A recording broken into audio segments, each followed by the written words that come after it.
मनासा के bus stand समीप स्थित कंबलहारा बुनकर सहकारी समिति के करोड़ों रुपए की जमीन दलालों द्वारा रातों रात मिलीभगत से बेच दी गई, जिसके बाद समाज के लोगों में आक्रोश का माहौल है। धनगर पूर्विया समाज के लोगों द्वारा लगातार अनिश्चितकालीन धरना प्रदर्शन जारी है। कड़ाके की ठंड में भी रात्रिकालीन धरने पर लोग बैठे हैं। वहीं 4 जनवरी बुधवार को देर रात धनगर पूर्विया समाज के लोगों ने मीडिया को बताया कि जब तक शासन प्रशासन मामले में दोषियों के खिलाफ कार्रवाई नहीं करते और समिति की जमीन नामजद नहीं करते, तब तक अनिश्चितकालीन धरना जारी रहेगा और मजबूरन समाज के लोगों को सड़क पर उतरकर चक्का जाम भी करना पड़े तो उसके लिए तैयार हैं। जब तक हमारी मांगें पूरी नहीं होगी तब तक हम यहां से नहीं हटेंगे। कंबलहारा सोसाइटी की जो रस्सियाँ फर्जी तरीके से की गई है उसको शून्य कराने का है। कितने दिन से आप बैठे हैं यहाँ पे? आज का दूसरा दिन है सर। आगे भी आगे अनिश्चितकालीन के लिए बैठे हैं और जहाँ तक हमारी समस्या का समाधान नहीं होगा हम आगे भी उग्र आंदोलन कर सकते हैं। प्रशासन से यही चाहते हैं कि प्रशासन आगे हमारी सुने, जिससे कि कोई मनासा में अप्रिय शांति मतलब घटना नहीं होए। अभी आप धरना प्रदर्शन में बैठे हैं, कोई आया कि आपसे मिलने? अभी तक विधायक साहब आए हमारे गांव के मनासा के।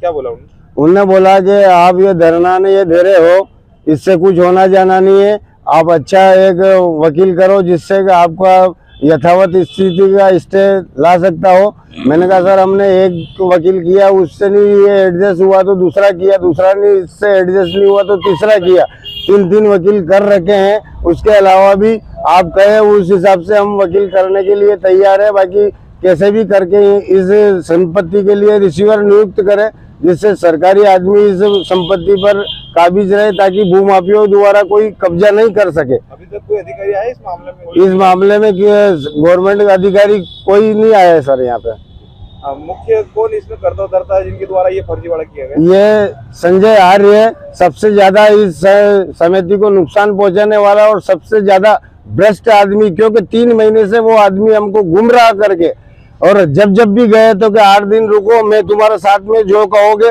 और हर 10 मिनट में फोन करने पर उस आदमी ने फोन उठाया। और आज जब धरने पे बैठे हैं और हम फोन कर रहे हैं तो उसने हमको 3 महीने तक गुमराह करता रहा कि हम कार्रवाई कर रहे हैं। और आज के पेपर में भी यही सूचना है कि हम कार्रवाई कर रहे हैं, जबकि ओरिजिनल में हुआ है कि उस संजय आर्य ने बड़ी रकम लेके, मैं कह रहा हूँ यार जो वो उसी के आदमी की वजह से आज ये संपत्ति बिक चुकी है। अगर वो चाहते तो उस टाइम पे जब फर्स्ट में 7वें महीने में हम शिकायत करने गए थे तो उस टाइम पे वो अगर इनके खिलाफ कार्रवाई कर देता तो ये संपत्ति अभी बिकती नहीं और आज स्थिति ऐसी निर्मित नहीं होती।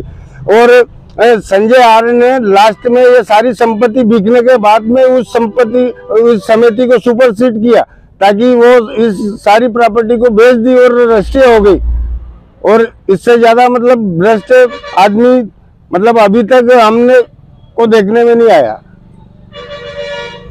इसको और उग्र आंदोलन में बदल देंगे, क्योंकि ये समाज की संपत्ति है। हम कई 3 महीने से लगभग AR ऑफिस, कलेक्टर ऑफिस और SDM महोदय थाना में सभी दूर हम घूमे। और AR महोदय मैं बता रहा हूँ आपको कि उन्होंने हमें इतना अंधेरे में रखा है कि रजिस्ट्रियाँ हो जाने के बाद भी आज दिन तक उन्होंने ये नहीं कहा। और उनकी सभी हमारे पास रिकॉर्ड है, जो हमने आवेदन दिए उनके पास। हमने नए सदस्य बनाने की मांग की तो उन्होंने कहा आप आवेदन यहाँ दे दीजिए, हम आपको नए सदस्य बनाते हैं। हमने 25 आवेदन भर के दिए, 25 सदस्यों ने वहाँ नीमच जा करके आज दिन तक किसी को नया सदस्य नहीं बनाया गया। जो नए सदस्य, पुराने सदस्य जो थे उनका नाम अपने आप लोगों जो नई कमेटी बैठी इसने हटा के हमें बिना सूचना के, बिना किसी बात बताए हटा दिए गए, कह रहे हटा दिए। जबकि हम तो आज भी सदस्य हैं, क्योंकि हमारे को आज दिन तक कोई ना तो सूचना पत्र मिला, ना नोटिस मिला, ना हमारी जो शेयर मनी है वो इस संस्था में आज भी मौजूद है। इसलिए हम तो अपने आप को सदस्य मानते हैं और इसी के बलबूते पर हम ये लड़ रहे हैं कि भाई जैसा भी हो समाज की संपत्ति समाज के हित में बचे। AR महोदय ने स्पष्ट कहा था कि हमारे यहाँ से कोई परमिशन नहीं दी हमने। अगर वो ये करते हैं, कोई बिक्री रजिस्ट्री करते हैं तो यहाँ से शून्य घोषित हो जाएगी, आपको चिंता करने की जरूरत नहीं है, आप कोर्ट में केस लगा रखा हटा लीजिए। अगर हम केस हटा लेते तो आज ये नौबत आती है, ये संपत्ति पर हम कुछ बोल भी नहीं पाते। आज केस चल रहा है, इससे तो ये जाहिर हो रहा है कि हमने पहले केस लगाया, उसके बाद संपत्ति की रजिस्ट्री करवाई AR के मार्फत।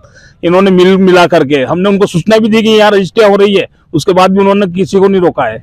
और हमारा संपत्ति हड़प कर ली है और पूरी संपत्ति की रजिस्ट्री हो चुकी है और वे बिक्री पहले तो समिति के सदस्यों ने, जबकि समिति की कोई भी राशि, कोई भी संपत्ति किसी भी तरह से अगर बिक्री करे तो पहले सबसे पहले विज्ञप्ति जारी होती है, विज्ञप्ति के बाद नीलाम बोली लगती है, उसके बाद संपत्ति का ये होता है।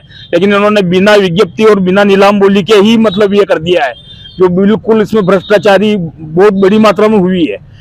समिति को विक्रय नहीं होना चाहिए। कितने लोग इन्वॉल्व है और किन किन ने खरीदी जमीन और कौन मुख्य इसमें जो है? सर इसमें सुनने में आया है, एक तो मनोहर जी गुजर जो डॉक्टर साहब है, इन्होंने खरीदी है, एक प्रदीप जी बसेर और एक और कोई है, और संबंधित सदस्य जो है हमारे कमलहारा समिति के जो सदस्य थे, अध्यक्ष कोई सर्वा नहीं होता है कि वो रजिस्ट्री करवा दे किसी के, उसको किसी घोषित नहीं कर रखा है, फिर भी वो उसने ये रजिस्ट्री करवाई है जो गलत हुई है। और लाभ के पद पे रहते हुए संचालक तो अपने नाम पर से रजिस्ट्री करवा ही नहीं सकता संपत्ति की, फिर भी उन्होंने ऐसा काम किया है कि वास्तव में बहुत गलत है। और ये सब AR की निगाह में हुआ है। मेरा ये निवेदन है कि कलेक्टर महोदय भी इसको गंभीरता से लेकर जांच करें। और आप सभी मीडिया परिवार वालों को, सभी को आपको बहुत बहुत धन्यवाद कि आप लोग इस प्रकार की पहल करके कम से कम यहाँ आए तो हो। अभी तक कोई भी शासन का नुमाइंदा यहाँ आकर के नहीं पूछा कि समाज किस तरह से ये लड़ाई कर रहा है। जो जिसका दायित्व बनता है उनको यहाँ आके बात करना चाहिए थी, अभी तक कोई नहीं आया और इसको और उग्र रूप दिया जाएगा अगर यह समय रहते नहीं। अगर मान लो ये आपकी धरना प्रदर्शन बैठे, आपकी मांगे नहीं मानी गई या आपकी सुनवाई नहीं हुई तो आप आगे क्या करेंगे? हम आगे इस पे कब्जा किसी को नहीं करने देंगे, चाहे किसी भी आर पार की लड़ाई भी लड़ना पड़े तो लड़ेंगे, चाहे इसमें कुछ भी हो। पूरी जवाबदारी शासन प्रशासन की होगी। हमारे पास पूरा चिट्ठा है। हम हो सकता है कि समाज के सभी सदस्य सहकारिता मंत्री से भी मिलने के लिए भोपाल जाना पड़ेगा तो भी हम भोपाल जाएंगे। मनासा से बद्रीलाल गुज्जर की रिपोर्ट।